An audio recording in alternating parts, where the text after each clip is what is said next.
Coming up on EagleVision News, we tell you what to look out for this election season. We take you inside the life of a Biola student studying in New York. And give you tips on how to celebrate Halloween during a pandemic. All this and more coming up on EagleVision News.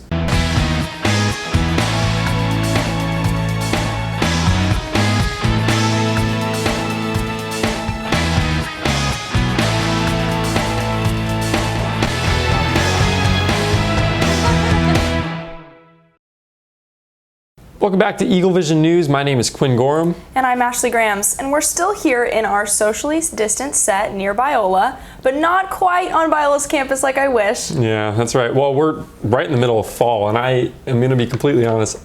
I never saw this pandemic lasting as long as it has. I know, I think back to March. Yeah. It seems like a year ago.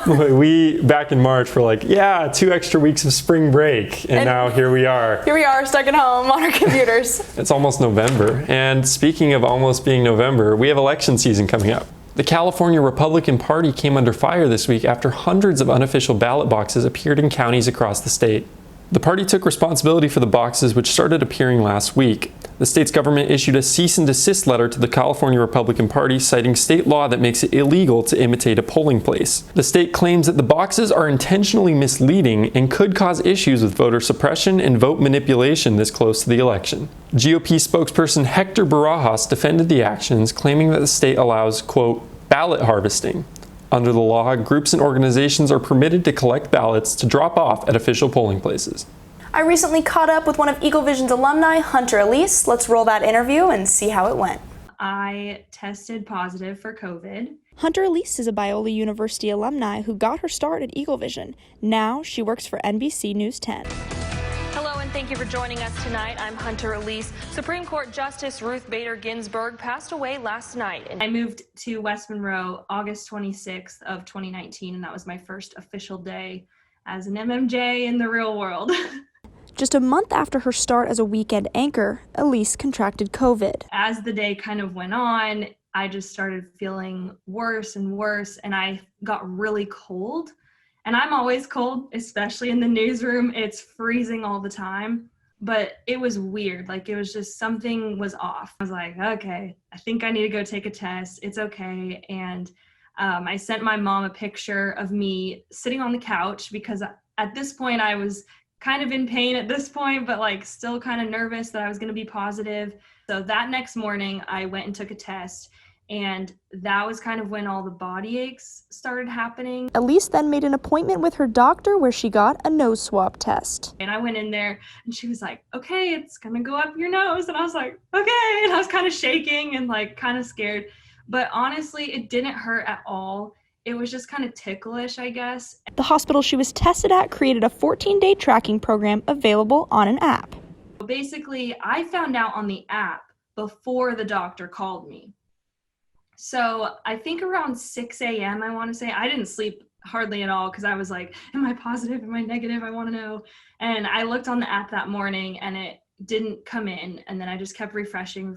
And then around 8 a.m., I think it came in and it said you had tested positive. Elise was back to work in about 10 days and kicked her lingering symptoms after 3 weeks, but not everyone is so lucky. 723 people remain hospitalized in LA County, and the testing positivity rate is over 3%. But these facts don't discourage Elise. I don't really want to live my life in fear.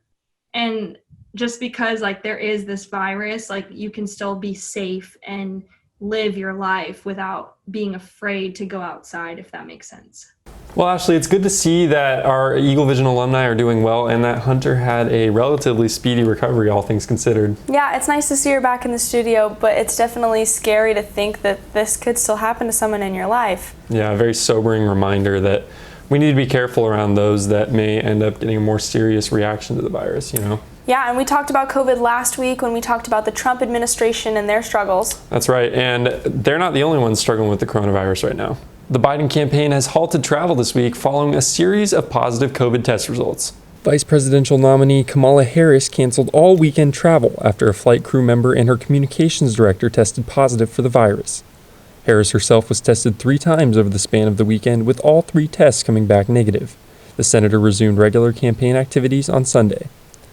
Contact tracing later revealed that a flight crew member on Joe Biden's aircraft also tested positive. But Biden made no changes to his schedule as the two were on opposite ends of the plane and both had been wearing a mask. Well, speaking of the election, our very own political science major Shelley Novo is reporting on Gen Z and how they're engaging in this year's election. Election Day is just around the corner, and a new generation of voters is taking on the polls. According to a poll by the Harvard Kennedy Institute of Politics, 60% of voters under 30 favor the Democratic nominee Joe Biden, while 27% favor President Trump. While this gap is quite significant, only 30% of voters favoring Biden are actually enthusiastic about the Democratic nominee. On the other hand, 44% of young voters favoring Trump are highly enthusiastic about voting for the incumbent. The younger generation of voters is composed of individuals who have little to no memory of life without smartphones and other modern technologies. The youth vote is marked by social media and celebrity influence. In contrast to older generations, both millennial and Gen Z voters are more likely to support racial and ethnic diversity and government involvement in solving social problems. Shelley Novo for EagleVision News. Well, Ashley, I don't know about you, but this will actually be the first election that I'm allowed to vote in. Yeah, it's the first presidential election that I'm voting in, and what I think is crazy is that every generation is talking about how impactful this specific election has been. Totally. I think regardless of where you fall on the political spectrum, everyone agrees that there's a lot at stake in this particular election. Yeah, I totally agree. Now let's head over to the East Coast where our reporter Marlena Lang tells us about studying abroad. Hi, I'm Marlena Lang, and I'm a broadcast journalism major at Biola University. I'm a junior this year, and I am studying abroad in New York City this semester with the King's College for Journalism. So I'm going to give you guys a sneak peek into my life here studying abroad during COVID. I'm about to head to class, so got my mask in hand, and let's go. Hey guys, so we're walking to class right now. It's my roommate. Today we have advanced religion reporting. It's Friday, so our last class of the week. We're only in class 3 days a week due to COVID, which is nice. I live about a 3 to 5 minute walk from campus, and to get onto campus, you have to wear a mask. And when we get in, we have to take our temperature and show them that we completed a form that proves we have no symptoms of COVID. Yeah. Once we are on campus, we take the elevator up, which has a limit of 3 people. And all classrooms have desks 6 feet apart and TVs in the back for virtual students to tune in. So it's after class now, and I'm back in my apartment getting ready to head to Dumbo with some friends. But first I wanted to discuss the internship aspect of the New York semester for journalism. So all semester students are required to complete an internship with a minimum of 15 hours a week while they're studying here. So my internship this semester is at Newsweek with their fact-checking program, and due to COVID, it is currently all online. However, I'm still learning a lot, and it's still a lot of fun. So let's head to Brooklyn now.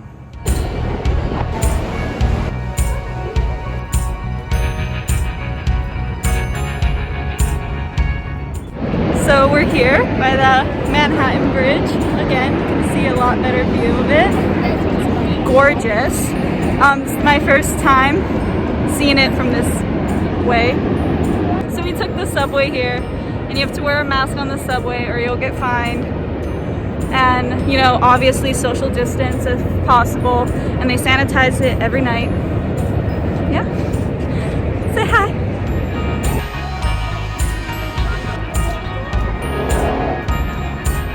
After getting to explore more of the Dumbo area, we took the subway back home and walked to our apartment. Thanks for tuning in to a day of my life as a study abroad student during the COVID pandemic. From New York City for EagleVision News, this has been Marlena Lang. Well, thank you for that, Marlena. I think it's really cool to see how people in the other areas of the country are actually going to class. I know, I'm jealous because when she said I'm going to class, I was like, oh, I wish I could do that instead of walking out to my living room, logging on. Sitting on your porch for some fresh air. Yeah, trying to get out the best you can. Right. Well, speaking of the pandemic changing things for us, Halloween's going to look a little bit different this year. Let's see what our reporter Katelyn Quisenberry has to say about that. Thank you, Quinn. You can expect that COVID-19 will make Halloween more frightful and less delightful. The CDC has taken particular interest in Halloween this year, stressing that parents should not let their little Disney princesses and Harry Potters out that night, as they will be in close contact with others. Trick-or-treating, a traditional Halloween activity where treats are handed to children going door to door, is now being changed.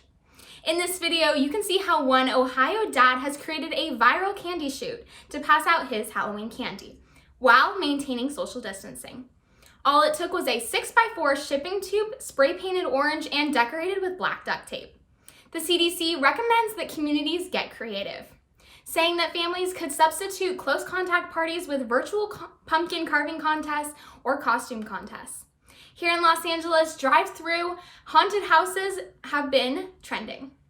Places like the Los Angeles Haunted Hayride have been modified so that hauntees are now screaming from the safety of their cars. That's all I have for you guys today. Stay safe and happy haunting. Back to you guys at the desk. Well, I don't know about you, but I think that PVC pipe It was the contraption. I think it was the coolest thing on the whole video. Yeah, I might try that. I know, because then you don't even have to walk down. No one has to walk up. I could be sitting on the couch watching a movie, eating popcorn, and just drop some candy. You hear the doorbell ring, you just... Yeah, for sure. I love that. Well, now we're going to go to our reporter, Sarah Dewar, who follows another Biola alumni in La Habra. We're going to move the 3, which means we're going to add that 3 to both sides. And our final answer is x equals 3 plus or minus. Meet Hannah Dewar, a Biola University alumna and now Algebra 1 and 2 teacher at La Habra High School. Although she is not teaching in her usual classroom, but instead her parents' garage turned classroom. While the pandemic forces the continued closure of schools, teachers and students alike have had to adapt to their new learning environments. Miss Dewar connects with her high school students over Zoom every day, using her iPad to project notes in real time during class. I'm in a school district where we Zoom with our students every single period, every single day, so I do get a lot of interaction with them, and I enjoy that. I live teach every single day, and I'm able to answer questions live and see them in the chat and ask them questions as well for them to respond to. Many students have turned to social media to lament their struggles with other students across the nation. With students having to go to school from their bedroom, it is nice to have virtual resources available to help them. Having them come to after-school tutoring times and being able to interact with them a little bit more one-on-one there. This has been Sarah Dewar from My Family's Garage in Torrance, California for EagleVision News. Well, thank you, Sarah. Now we go to our reporter, Travia Forte, who has an update on the weather. Thanks, guys. I'm currently in my backyard enjoying the sunshine. I've got the 10-day forecast for you for the Los Angeles area, San Bernardino, and we're going to take a look at Santa Monica. Today is October 20th, which is a Tuesday. We're looking at the high of 78 and a low of 58. Throughout the rest of the week, we're looking at temperatures to stay within the high 70s. Unlike the Inland Empire, we've got temperatures in the low to mid 80s. If we head back to the Los Angeles area, we've got some partial cloud coverage starting Wednesday, October 21st, taking us all the way to Sunday, October 25th. And we return to uninterrupted sunshine Monday and Tuesday with highs of 78 and lows of 58. We head over to the Santa Monica area where we've got the perfect beach weather. Mostly sunny with some scattered clouds throughout the week, and temperatures will be staying between the low 70s and cooling down to the high 50s. We're definitely getting ourselves ready for that beautiful autumn weather. It is not sweater weather just yet, but we are definitely getting close. This has been Travia Forte giving you the 10-day forecast. Ashley, Quinn, back to you. Well, thank you so much, Travia. This actually does not feel like fall weather to me because I grew up in Washington State. Yeah, I mean, I grew up right here in Southern California, and this is hot for me. This last week, it was upper 90s. Thankfully, it's cooling down a little bit now. Hopefully, by the time late October, early November rolls around, I know. it's actually cold. My sweaters, and then I can't even wear them at all. Right, yeah. It is what it is. That's Southern California for you, but... That being said, thank you guys for joining us this week on EagleVision News. Make sure to follow us on Facebook, Instagram, and YouTube at Biola EV. Thanks for joining us.